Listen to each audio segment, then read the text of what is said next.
Hi, I'm Shaylin. Welcome to Shaylin Writes, where I cover all the details of my indie publishing journey.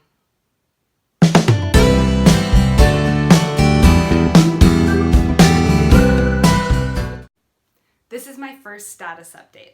I wanted to give you a sense of where I'm at. I'm at the early stages, but I have done a little bit of work and I wanted to check in and let you know what that work is. First, I picked a timeline and a genre. So I decided that I spend all day at home with my children, and parenting is like a very high touch, high investment activity for me. So when I started writing for adults, I wanted to write basically the opposite of high touch parenting. And when I thought about that, romance came to mind. I enjoy romance as a reader, among other genres as well, and reading romance makes me feel happy and light, and sometimes angsty, but not in the way that I feel stressed out as a parent. So that felt like a good place to start. Plus, I know that romance is really popular in Kindle Unlimited and on Amazon as a general platform. I read that 70% of Kindle sales are romance books, and while that's a little bit daunting in terms of competition, I also have good experience working in popular markets. That was my farming experience. We went to a place where people wanted to eat our food, and then we grew it. So I'm trying out the romance thing. Second, I decided that I have a lot of experience allowing myself to write until I feel like something is perfect. I've spent 6 months with North Star Stories doing just that, writing for kids and writing short stories and just hammering on them until I felt like, yes, this is really good. I do have to be wary of being overly perfectionist, but what I've really noticed is that I'm pretty good at identifying I'm improving it in a way that is allowing me to learn. And so I've let myself do that. I've let myself, with every story, go all the way to the point where fixing it more doesn't teach me anything, and posting stories that I feel super awesome about. So for my Kindle indie publishing first stab, I'm aiming for the 2019 holiday season. I decided that I want to learn as much as I can in this process. So I'm tackling 3 things at once. Writing for adults, which is different than writing for kids. I guess I'm tackling 4 things. Oh my goodness, this is getting intense. Writing for adults, writing full-length novels, because everything I've written to this point has been 1,500 to 2,000 words. They're usually 1 or 2 scenes. Third is the Kindle publishing journey itself.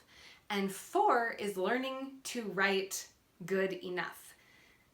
Perfection is the enemy of done, as they say. And so at this point in my writing career, it has always served me to get all the way to the edge of learning and letting myself really dive in and fix every single thing that bugs me.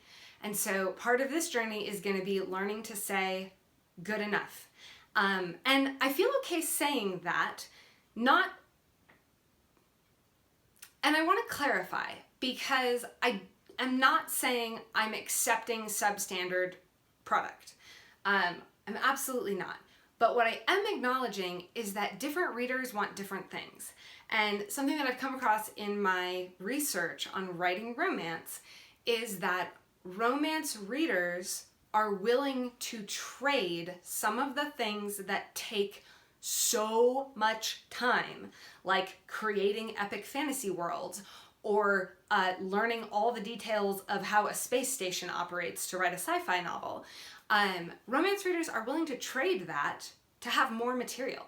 And that might not be every romance reader. I look at, series like Outlander, which is heavily romance, but also deep world building. And so I'm not saying that's the absolute end-all rule. I'm saying that's the place I'm exploring right now, is this place where romance readers are like, put it in my hands, and it's okay if it's not the epic work you could have created in 2 years. So today I'm not posting this on time, sorry. Today is August 30th. So I have September, October, and half of November to get this book out. It's about 10 weeks. We'll see. Thanks for coming along.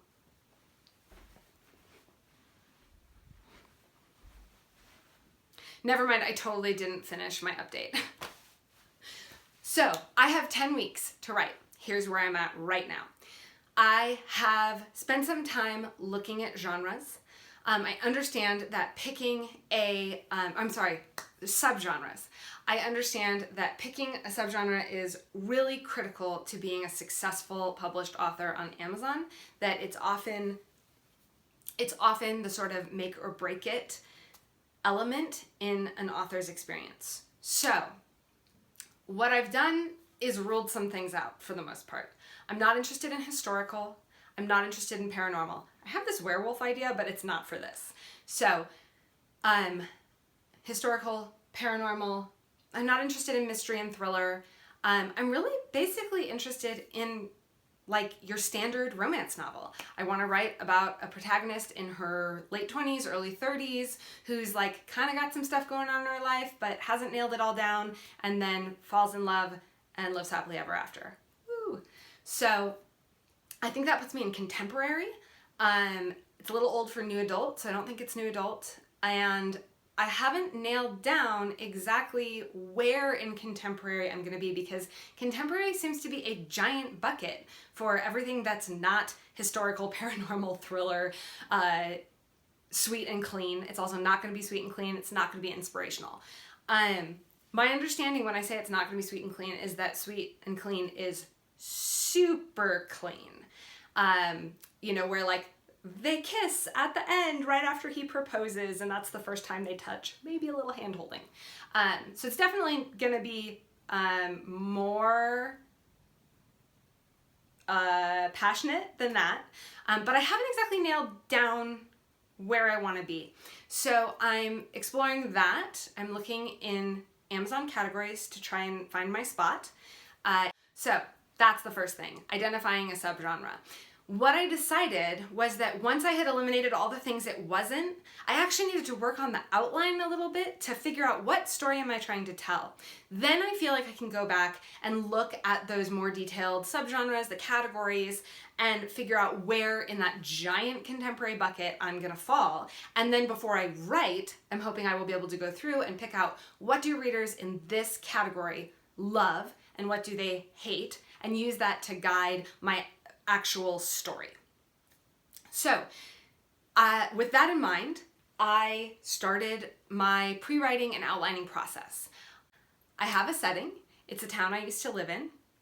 It's a coastal, very, very small town.